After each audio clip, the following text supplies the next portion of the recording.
Hey, welcome to Graphic Policy Television, GPTV. I'm Brett. In my hands is KGBeast from 112 Collective, one of their latest releases. I gotta admit, this is a character I don't know tons of. I mean, he's been in some comics that I've read from Batman, but it's not really one that I would ever call A-list. He's kind of more of, I think, the C-list, D-list character. Personally, I mean, someone wants to tell me some great stories to read about KGBeast.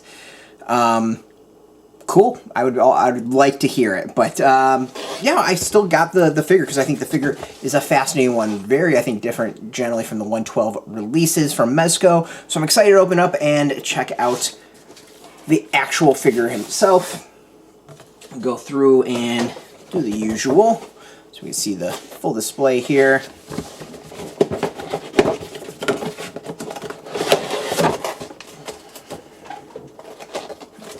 Like to check underneath to make sure there's nothing. We got nothing here other than the stand and all that.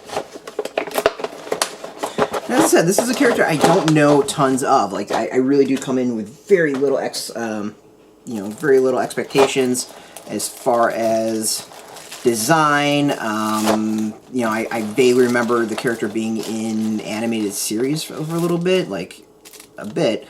Not tons, and then I know there's been some issues that I've read that the character's been in, but I always felt like filler. Like this was the character that came in for a couple issues in between story arcs when something bigger was gonna happen, but never quite the main event. Like maybe he was kind of muscle for someone else too. So standing, you see no problems whatsoever. The design is really nice. Let's do the bend test, which I always am a fan of. Start with the feet. Normal movement is good. Doesn't look like there's anything in the shin. The under the knee has a little bit of a twist. Knee does I think it probably feels like a double joint. Waist, normal there. Even with the pants, is pretty solid.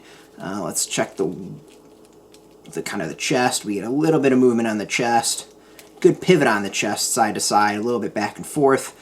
Arms I expect to get fairly normal here. It's nice we got some movement on the shoulders to allow the arms to go up and down.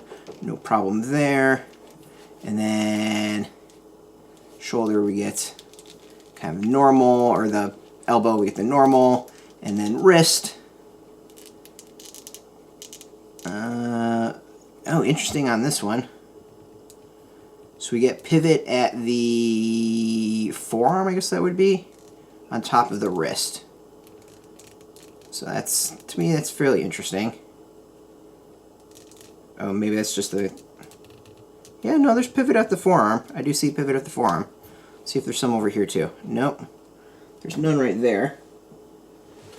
Let me go at the back of the box to make sure to see something. Yep, that's why. Okay. Just wanted to double check. Let's go with actually the design of the figure itself. The design's really nice. We start with the boots. Boots always have some great tread on it. It's something like a small detail I really do love about Mezco's figures. The boot itself, really nice. We got kind of the armor in the front, whatever you want to call it, with rivets, whatever, on the top of the foot. Kind of just, it looks like a worker's boot. Nice shading on it. Really nice coloring on the boots. The pants itself, nice fabric. I love the pockets. The pockets actually stand out, as much as it would be really cool to open up and close them. I know that's just not a realistic thing. Of course, we got gun holsters on the side, which look really nice, and we're going to go see what we can fill in there. Armor, our belt with ammo is really nice. Overall, the belt as a whole, really nice detail. You can maybe see here, is the belt has, I don't know what we would call that. The belt looks like a belt. I mean, it actually has a clip. There's the end on it. There's some texture to it. Of course, we got the side here. Ooh, looks like I undid the belt. What did this connect to? Oh, I see. I think. I don't know.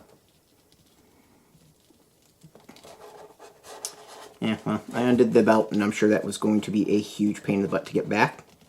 Yeah, it's going to be a huge pain in the butt to get back. Awesome. So one thing I do dislike at times about Mezco figures is it's not always clear how you are supposed to or not supposed to do something, and then you accidentally do something like undo the belt, and it's just not easy to get fixed. So the belt's loose right now, so awesome. well, whatever. Let's go without. We got the shirt. Got the design on the shirt is really nice. The spikes are super, super well done. Love the fact that there's some give to it, so you can actually do the shoulders. You know, move the arms well. Got spikes on the side. This is just a figure that's got a lot of small detail. I think works really, really well for it, and comes out on top. There's lots of extras here. Tons of hands. Tons of weapons. Exactly what you would expect. Looks like there's 2 heads. So let's show off the heads. Both of them are unmasked. First one. Details on it is pretty good. The eyes look really great to it. And then we got the next one. Oh, this one's masked. This one's masked, but the eyes are showing. So a little bit variation. A lot of different variation on this, which is pretty good. Let's see here. We got, this looks like kind of like an eye mask thing.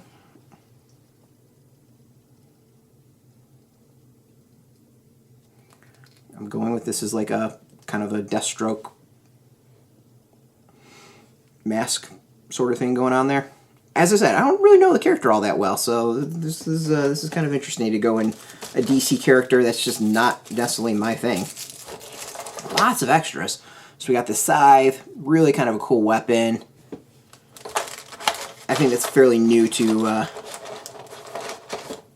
the line. We've got this spearhead.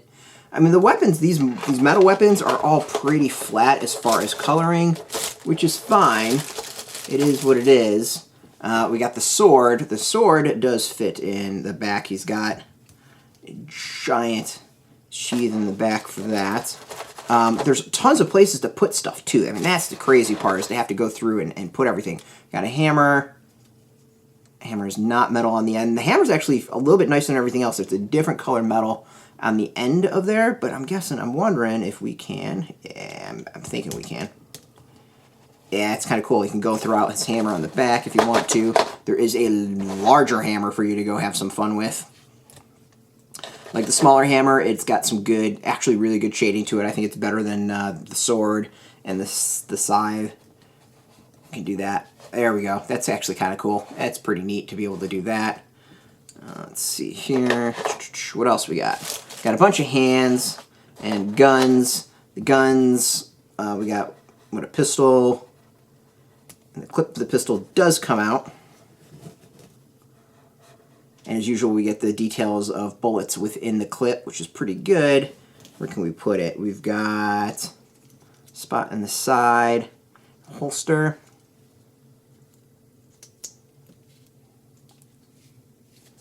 Fits really well, easily, not an issue at all. This, I'm wondering, and then there is a clip, extra clip for that. I'm kind of wondering, maybe, no. It's got something on the side where you can put stuff on the side here, but I'm not quite sure what would go there. That's a big question. All right, the big thing and the pull for this figure is the arm cannon, and that's what I'm going to call it.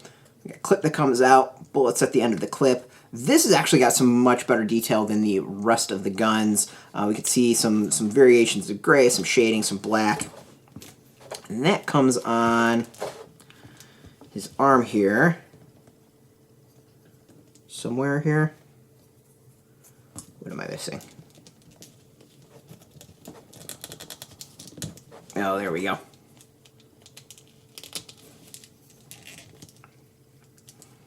Easy to get on. That was not much of an issue at all. Pretty cool looking. That's actually really awesome looking, if you ask me. Let's see what else. Yeah, I mean, this is it. I mean, it comes with tall sledgehammer, short sledgehammer, sickle, machete that fits into a crossbody sheath. Handgun with 2 removable magazines, prosthetic gun with 2 removable magazines, spear point blade, and 3 interchangeable heads. That's a lot of stuff with one figure. So this is one that comes with tons of weapons, some fairly creative stuff. I don't think we've seen a lot of this stuff before. Hands, there is 1, 2, 3, 4, 5 extra hands that come with it of various types to help you carry. I mean, overall, this is a pretty solid figure. I mean, for a D-list character, I think it comes off really, really well. Interesting design, really nice details, and I think this goes into that Mezco line of characters I didn't think I would really care a whole lot about. But in the end, looking at it, like it's executed really, really well, with tons of extras, and just looks kind of cool. So, I mean, this would be an easy one to do a lot of cool conversions off of, I think. And overall, this is going to be kind of a fun to maybe terrorize Batman with. And hopefully I can figure out how to get that damn strap back in and done correctly. Oh, I might have it. I think I got it. I think I got it. Sweet. That was way more difficult than it should have been. Yeah, like, I'm trying to think of what goes here. If anyone has a clue of what should go here, let me know, because I'm not quite sure. Oh, is that another clip, maybe? I think maybe the other clip is supposed to go there. That would make sense. Try. Let's see if the other clip will go in.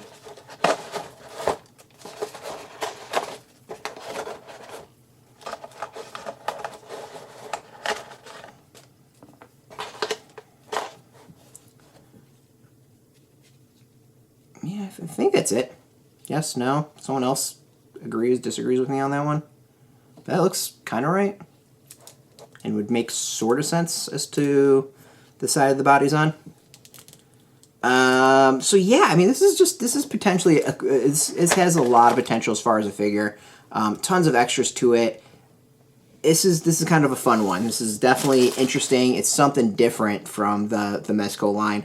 Just lots of small details on this one. I think it makes it stand out and makes it stand out really, really nice. So yeah, this is out now. At least I got mine from Mezco. I'm not quite sure when it hits shops, but you know, we'll have some links where hopefully you can purchase your own. I mean, this is, you know, not the most amazing figures. It doesn't blow me away, but it's really, I think, well done, executed, and takes generally a C-list, D-list character and it just does a really nice version of the character, so I'm kind of digging it. Oh, now I see where the eye patch goes over, I guess, the other mask with the eye showing.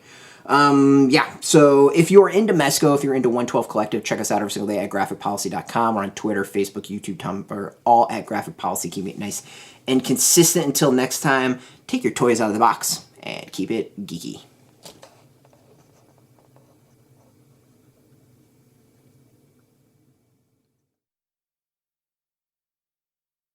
Hey, thanks for watching the previous video from Graphic Policy Television. Just by watching, you help support our site. Thank you so much. Now, if you're watching these videos, you probably care about geeky things like movies, television, comic books, toys, games, video games, you name it. You can go and subscribe right now to our YouTube channel to stay in touch and catch all the new videos, or check out our website at graphicpolicy.com. There's a nice link on this end of the video. But as always, thank you for watching. Keep on rocking and keep it geeky.